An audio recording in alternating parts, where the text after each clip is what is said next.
This course contains the information you'll need to pass the exam for Java Certified Programmer. This certification exam is intended for those who have some Java experience, so much of what you see in this course will be stuff you already know. But stay with it, because even inside the things that you already know, you may find something that's a surprise, or completely new, or different than you thought it was. And it's better to find out the surprises here than on the exam. This is not really a tutorial. That is, if someone has never seen Java before, this is not the course they're after. Everything you need is presented in detail, but things are not necessarily presented in a way or in an order that you can learn Java from scratch. While I'm explaining the details of one area of Java, I assume that you have an acquaintance with some of the other areas and don't explain them. I eventually do get to everything and explore it all in detail, but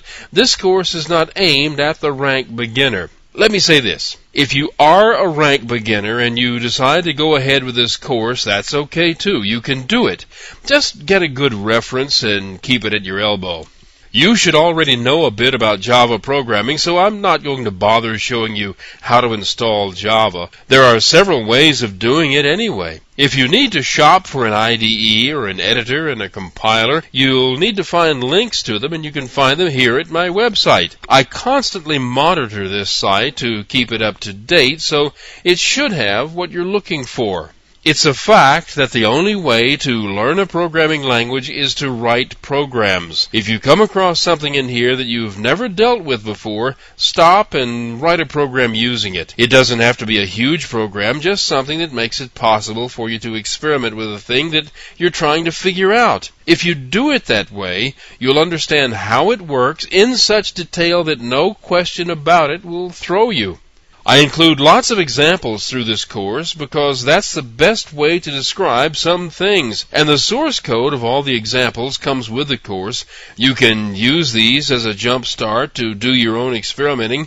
But my way of doing things is just that. It's my way. You have your own way, and you should write the code the way you understand it. Always. No two programmers work alike, so you'll probably find things in my code that you don't like, and that's okay. The questions and problems on the exam can fool you and cause you to get confused unless you are very clear on the subject. Don't let anything slip by. Make sure you understand the whole thing. This is a short course for such a lot of material, so don't let any point, no matter how small it may seem, get by you. Almost anything in here could show up as a question on the exam. Oh, I put in some background information from time to time, but only when I think it's necessary for you to understand a concept. I mean, you don't really have to know anything about the history of C and Java, for example, but some things only make sense if you know where they come from.